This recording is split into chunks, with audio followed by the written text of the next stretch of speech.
When an old woman asked him to remove a cloth from a mysterious mirror, he had no idea he was about to see someone who'd been trapped for 70 years, or that saving her would cost him a memory he'd never even know was gone.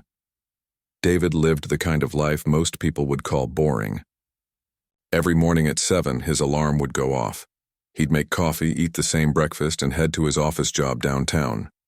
He worked with numbers and spreadsheets, the kind of work that made his eyes tired by noon. His apartment was small, but clean. Nothing fancy, just a place to sleep and watch TV after work. He was 34 years old and had convinced himself that this was enough. This was life. Wake up, work, come home, repeat. His friends from college had moved to different cities. His family lived 3 states away. David told himself he was fine with the quiet. But deep down, something felt missing. He just didn't know what. It was a cold evening in November when everything changed. The rain was coming down hard, the kind that soaks through your jacket in seconds. David was walking home from the bus stop, head down, thinking about what frozen meal he'd heat up for dinner. That's when he saw her. An old woman was standing at the corner, struggling with 2 heavy grocery bags. The bags were splitting, and cans were threatening to roll out onto the wet pavement. People walked past her like she was invisible. Everyone was in their own world, rushing to get out of the rain. David almost kept walking too. He wasn't the type to get involved. But something made him stop. Maybe it was the way she looked so helpless. Maybe it was because he knew what it felt like to be invisible. Need some help, he asked, already reaching for one of the bags. The old woman looked up at him with the most striking gray eyes he'd ever seen. She smiled, and her whole face seemed to light up. That would be wonderful, young man. Thank you. Her name was Mrs. Vasquez, and she lived in the building right next to his. David had probably walked past her 100 times without noticing. As they walked, she talked about the weather, her aching knees, how the grocery store had moved everything around again. Normal old lady conversation. David just nodded and carried her bags. When they reached her building, she stopped at her door. Would you like to come in for some tea? It's the least I can do. David's first instinct was to say no. He had his routine. His frozen dinner was waiting, but something about Mrs. Vasquez made him curious. Plus, he realized, when was the last time anyone had invited him anywhere? Sure, he said. Why not? The moment he stepped into her apartment, David felt like he'd entered a different world. The place was filled with old things. Not junk, but antiques. There were dark wooden shelves covered with strange objects he couldn't identify. Old photographs in ornate frames lined the walls, showing people in clothes from decades ago. The air smelled like incense and old books. But what really caught his attention was something in the corner of the living room. It was tall, maybe 6 feet, covered completely with a thick burgundy cloth. The cloth looked expensive, with golden thread woven through it in patterns that seemed to move when you looked at them. What's under there? David asked before he could stop himself. Mrs. Vasquez had been heading to the kitchen, but she froze. For a moment, her friendly expression changed into something else. Fear? Sadness? David couldn't tell. That, she said slowly, is something that's not ready to be seen. Not yet. The way she said it made David's skin prickle. But then she smiled again and went to make tea, and the strange moment passed. Over the next few weeks, something unexpected happened. David started visiting Mrs. Vasquez regularly. At first, it was just once a week, then twice, then almost every other day. She was fascinating to talk to. She'd grown up in Eastern Europe in a small village that didn't exist on maps anymore. She told stories about the old ways, about traditions and beliefs that had been passed down for generations.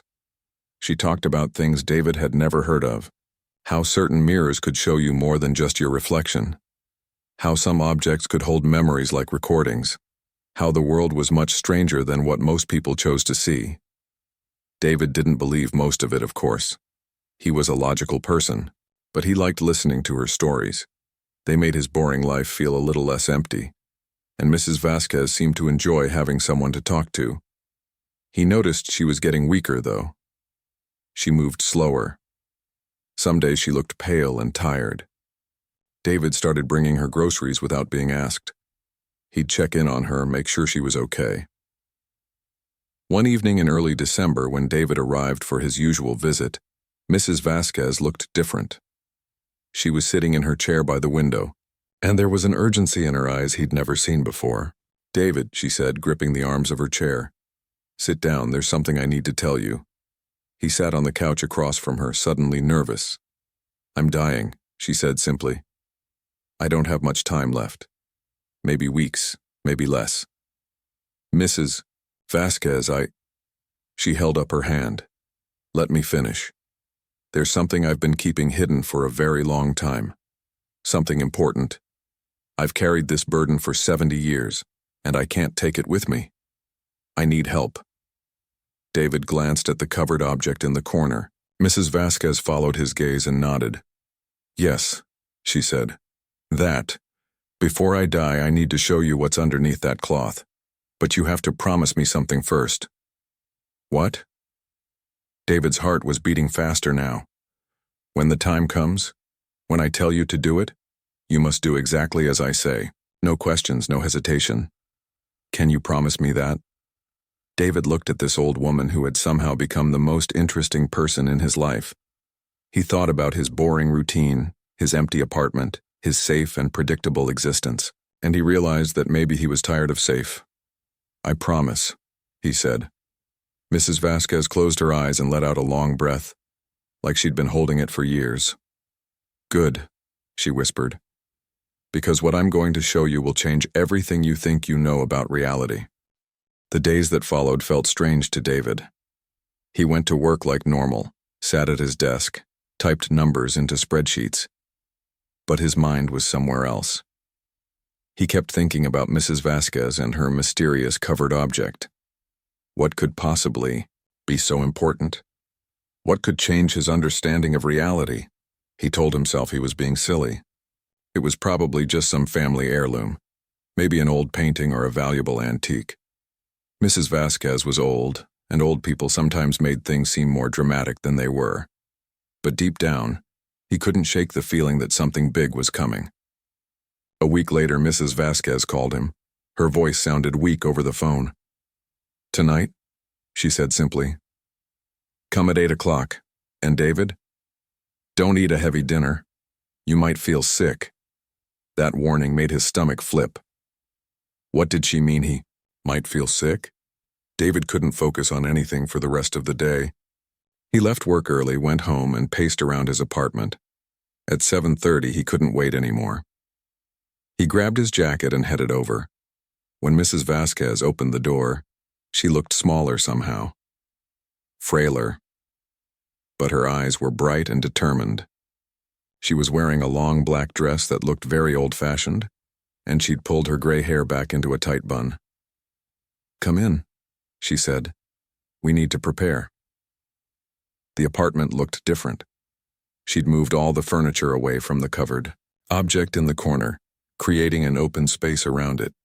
Candles were everywhere, at least 20 of them, all unlit. On the floor, she'd drawn symbols in white chalk. Strange symbols that David didn't recognize from any language he'd ever seen. "What is all this?" he asked. "A ceremony," Mrs. Vasquez said, lighting the candles one by one. "Sit there." She pointed to a spot on the floor facing the covered object. David sat down, his heart hammering in his chest. The candlelight made shadows dance on the walls. The whole room felt different now, charged with something he couldn't name. The air felt thick, heavy, like before a thunderstorm. Mrs. Vasquez finished lighting the candles and sat down behind him. She started speaking in a language David had never heard. The words were old, ancient-sounding, with harsh consonants and flowing vowels that seemed to echo in the small room even though she was speaking quietly. As she spoke, the temperature in the room dropped. David could see his breath coming out in small clouds. The candle flames flickered but didn't go out. He felt the hairs on his arms standing up. "Listen carefully," Mrs. Vasquez said in English, her voice cutting through the strange atmosphere. "When I tell you to remove the cloth, you must do it quickly. Don't hesitate, don't stop halfway, grab it and pull it away in one motion. And David, this is very important. Whatever you see, don't look away. Don't close your eyes. You must keep looking. Do you understand? I understand, David said, though he wasn't sure he did. Good. Are you ready? Was he ready? He had no idea what he was supposed to be ready for. But he'd made a promise. Yes, he said. Mrs. Vasquez took a deep breath. David heard her stand up behind him. She walked around until she was standing beside the covered object, her hand resting on top of it. 70 years, she whispered, more to herself than to him. 70 years I've waited for this moment. Then she looked directly at David, and her voice became strong and clear. Take the cloth off. David stood up. His legs felt shaky. He reached out and grabbed the burgundy cloth. It felt warm under his fingers, almost alive, like it had a pulse. For a second, he wanted to let go and run, but he'd promised. He pulled. The cloth came away easily, pooling on the floor at his feet. And David forgot how to breathe. It was a mirror. A tall, antique standing mirror, with an elaborate dark frame carved with more of those strange symbols. But it wasn't reflecting the room he was standing in. The mirror showed Mrs. Vasquez's apartment, but different. The furniture was arranged differently. The walls were a different color. The lighting was wrong, like it was coming from a different time of day, even though it was night outside the real window. And standing in the reflection, staring right at David, was a young woman. She looked about 25 years old, with dark hair and gray eyes. She was wearing a dress from the 1950s, and her face was exactly like Mrs. Vasquez's face in the old photographs on the walls. Don't look away, Mrs. Vasquez's voice said behind him, trembling now.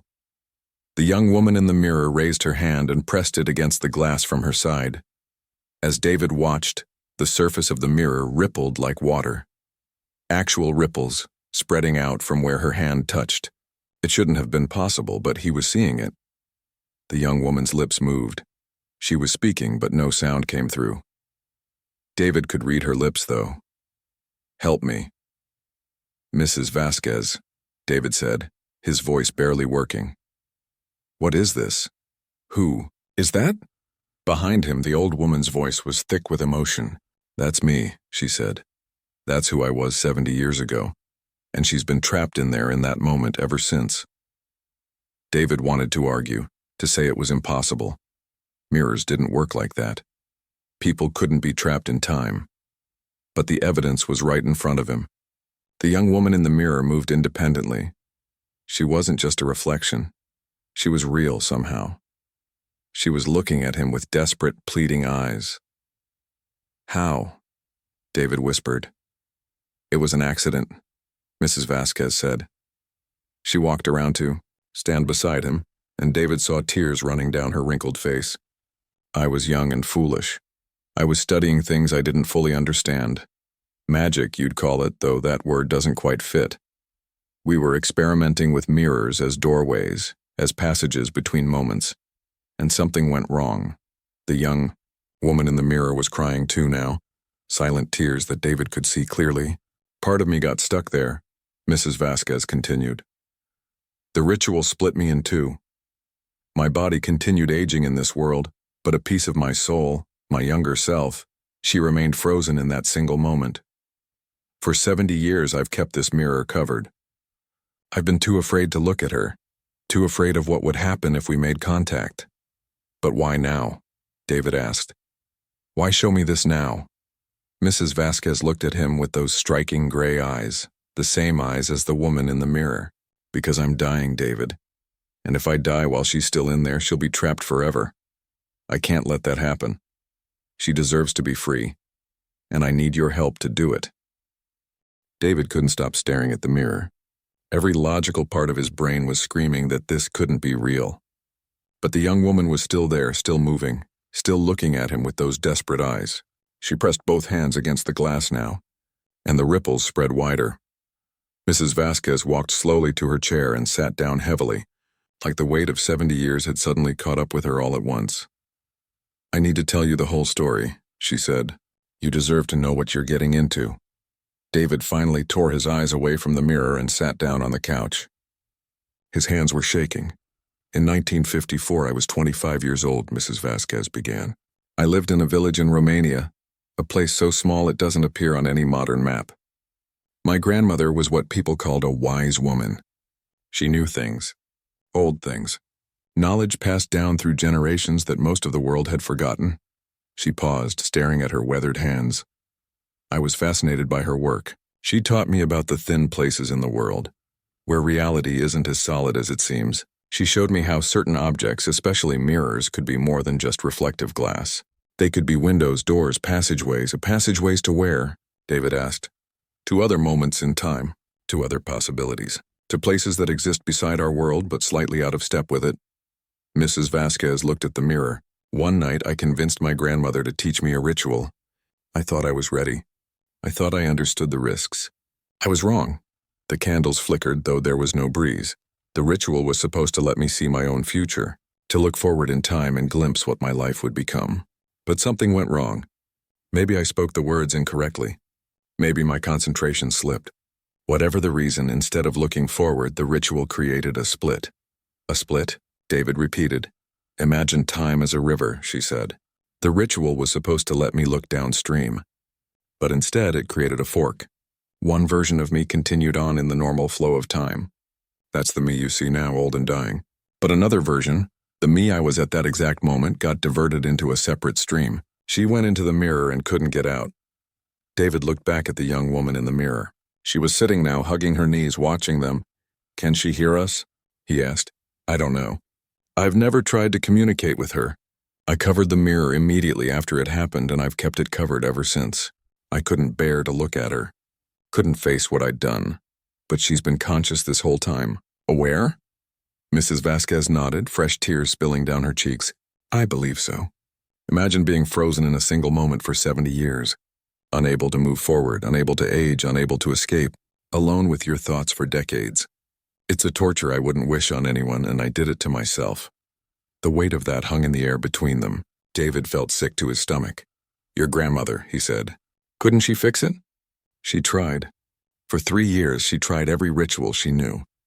But the damage was done. The split was too clean, too complete. She said there was only one way to fix it, but it required 2 things we didn't have. What things? Time and someone from outside the split. She said as I got older, as I approached death, the barrier between the 2 versions would grow thinner. And she said I would need someone who existed completely outside the original ritual, someone with no connection to that moment. Someone who could stand between both versions and pull them back together. David felt his chest tighten. And that's me? That's why you needed me. Mrs. Vasquez nodded. I didn't know it would be you specifically. But when you stopped to help me that rainy night, something felt right.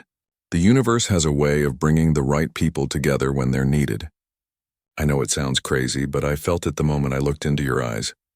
This is insane, David said, standing up and pacing. This is absolutely insane. Magic isn't real. Time doesn't work like this. Mirrors are just glass and silver. I know how it sounds. I know what you're feeling right now. I felt the same way once. But David, look. She pointed at the mirror. He looked.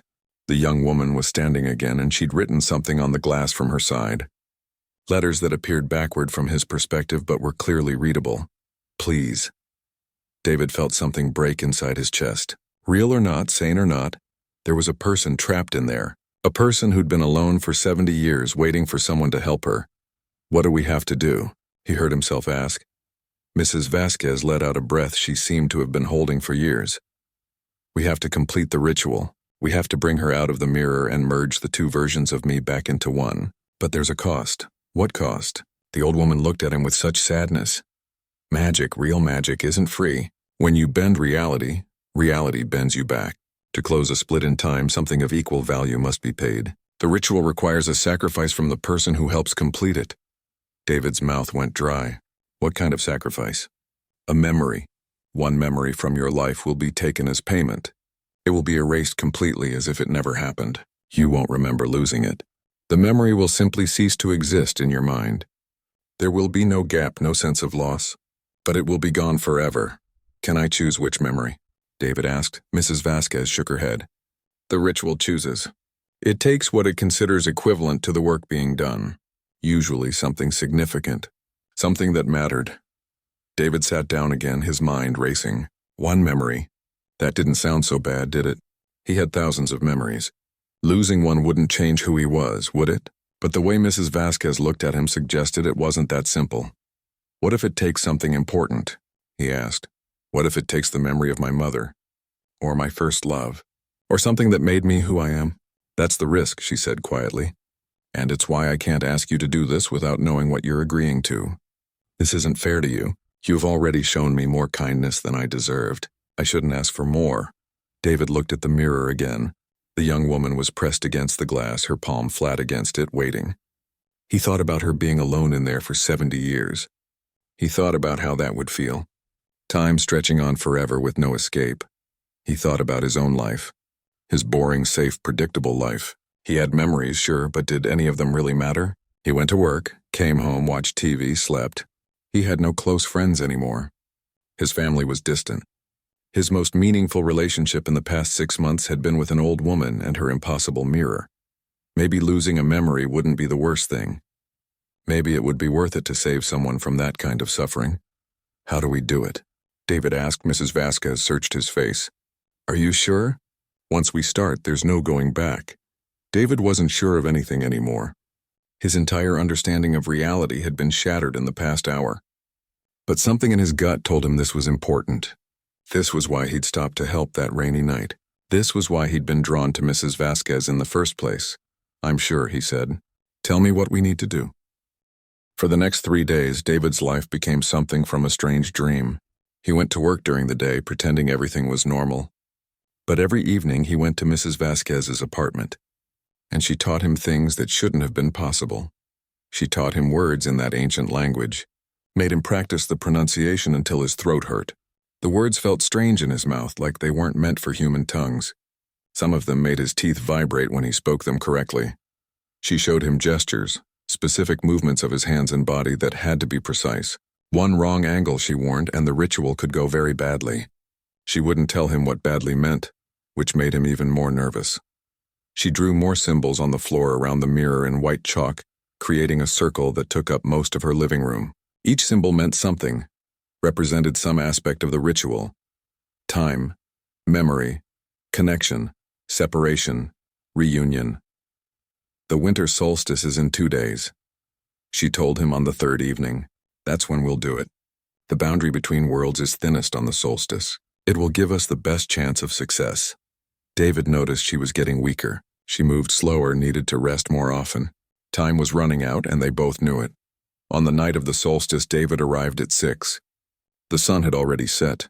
Mrs. Vasquez had prepared everything. The apartment was dark except for dozens of candles arranged in specific patterns. The symbols on the floor seemed to glow in the flickering light, though that might have been his imagination. The mirror stood uncovered in the center of the circle. The young woman inside looked tired but alert. She'd been watching their preparations for 3 days, and now she stood ready, her expression a mixture of hope and fear. Mrs. Vasquez was dressed in the same old-fashioned black dress. She held a small knife and a wooden bowl. David felt his stomach turn. The ritual requires blood? He asked. Just a drop, she assured him. Just enough to call her forward. Blood is connection. Blood is memory.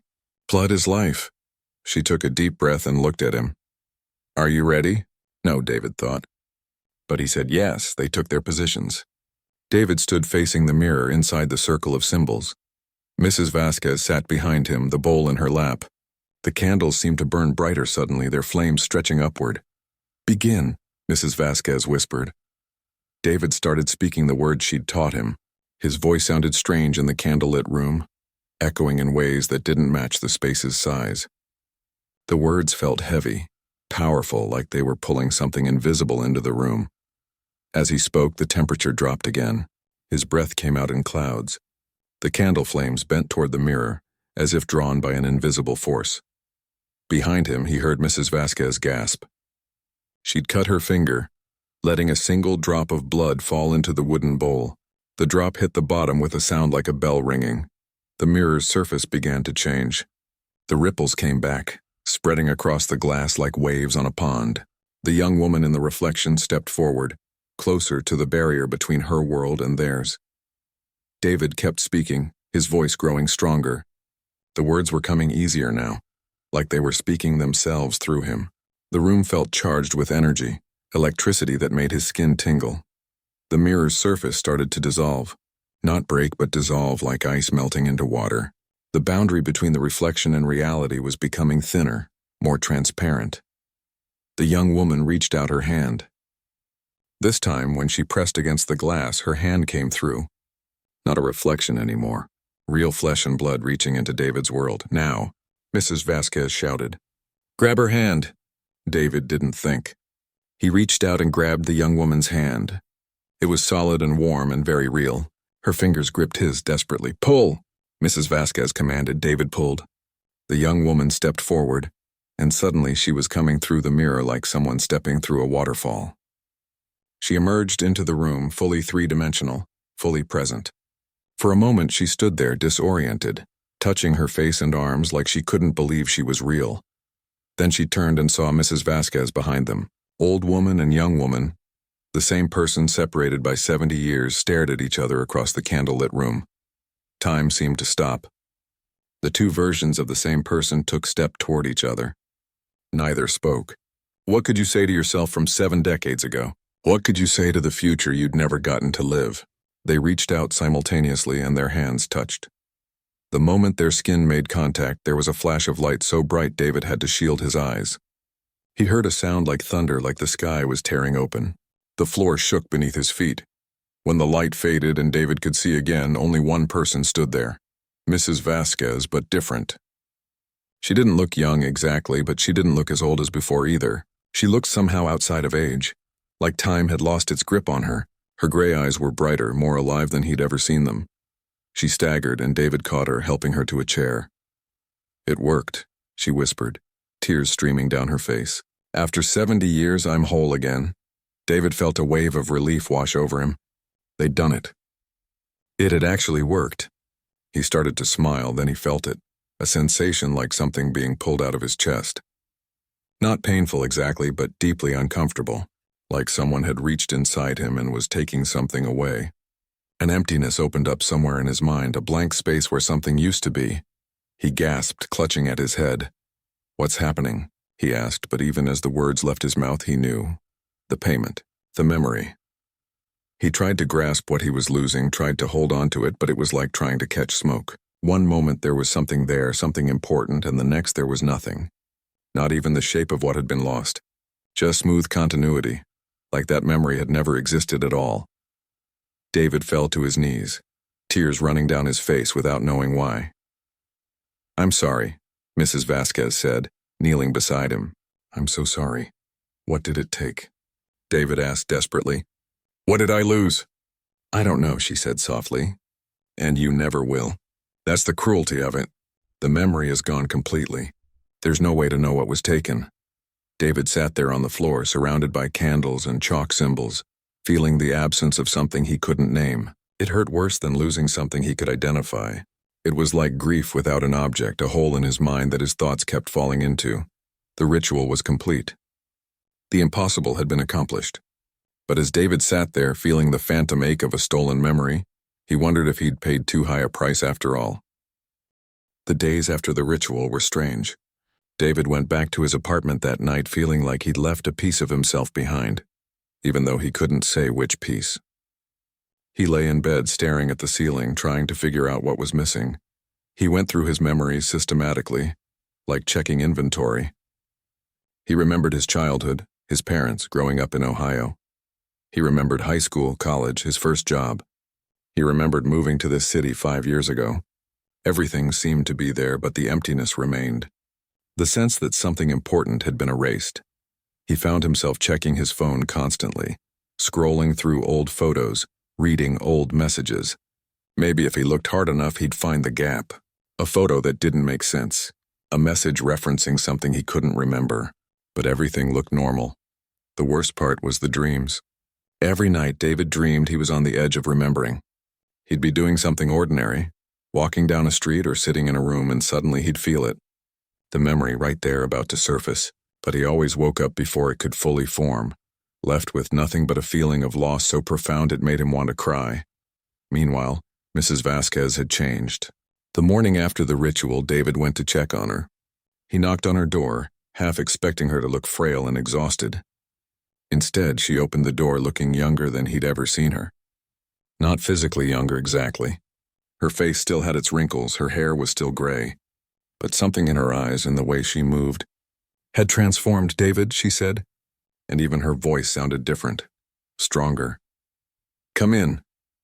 The mirror was still there, but now it showed only a normal reflection. The young woman was gone, merged back into Mrs. Vasquez.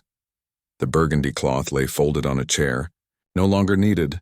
Over tea, Mrs. Vasquez explained what had happened to her. "I'm whole for the first time in 70 years, she said, "but the merging didn't just put me back together. It changed me. I'm not quite human anymore, David. I exist slightly outside of normal time now." "What does that mean?" he asked. She held up her hand and moved it slowly through the air. To David, it looked normal. Then she moved it again, and this time it left a trail, like his eyes were seeing her hand in multiple moments at once. "I can slip between seconds," she explained. "I can move faster or slower than the world around me. Sometimes I exist in several moments simultaneously. It's disorienting, but also beautiful." "Does it hurt?" David asked. "No, but I can't stay here much longer. This world, this timeline, it's starting to reject me, like a body rejecting a transplant. I'm too different now, too unstable." David felt panic rise in his chest. "Where will you go?" "There are other places. Thin places where the rules are more flexible, where people like me can exist without causing problems." She reached across the table and took his hand. "I'm sorry I dragged you into this. I'm sorry about what you lost." "I don't even know what I lost," David said bitterly. "I know, and that's the hardest part." She squeezed his hand gently. "But David, I want you to understand something. What you did was incredibly brave. You freed me from 70 years of suffering. You completed something that had been broken for longer than you've been alive. That matters. Even if you can't remember everything that led you to that choice, the choice itself was real." David wanted to believe her, but the emptiness in his mind ached like a missing tooth his tongue couldn't stop probing. The weeks passed. David went back to work, back to his routine. But everything felt different now. He'd seen beyond the veil of normal reality, and he couldn't unsee it. He started noticing things other people didn't. Shadows that moved wrong, falling in directions that didn't match the light source, sounds that came from nowhere, voices whispering in empty rooms. Once on the subway, he saw a woman flickering like a broken TV signal. There 1 second and gone the next, and no one else seemed to notice. The world wasn't solid anymore. It was fluid, changeable, full of cracks where impossible things leaked through. David tried to talk about it with his co-workers, but they looked at him like he was crazy. He tried calling his parents, but halfway through the conversation he realized he couldn't explain what had happened without sounding completely insane. So he stopped talking about it. He kept his new awareness to himself, like a secret he had to carry alone. 3 months after the ritual, Mrs. Vasquez came to see him one last time. She looked even more ethereal now, like she was only partially present in his reality. "I'm leaving tonight," she said. "I've found a place I can exist without disrupting this world. But before I go, I want to give you something." She handed him a small mirror about the size of his palm. It had a simple wooden frame, nothing fancy. "What is this?" David asked. "A gift. And maybe someday a choice." She smiled mysteriously. "When you're ready, you'll understand what to do with it. Can't you just tell me?" "No. Some things you have to discover on your own. But David, I'll tell you this. That mirror can show you things beyond your normal perception. Other possibilities. Other paths. Use it wisely." She hugged him then, and it felt like hugging smoke. She was barely there at all. "Thank you," she whispered. "For everything," and then she was gone. Not walking away, just gone like she'd never been there. David stood alone in his apartment holding the small mirror. That night he put it on his desk. He didn't look into it, wasn't ready for that yet. But it was there, waiting. David's life returned to a new kind of normal. He went to work, came home, ate dinner, but now he lived with the knowledge that reality was far stranger than anyone suspected. He lived with the ache of a missing memory he'd never identify. He lived with the ability to see the cracks in the world that everyone else ignored.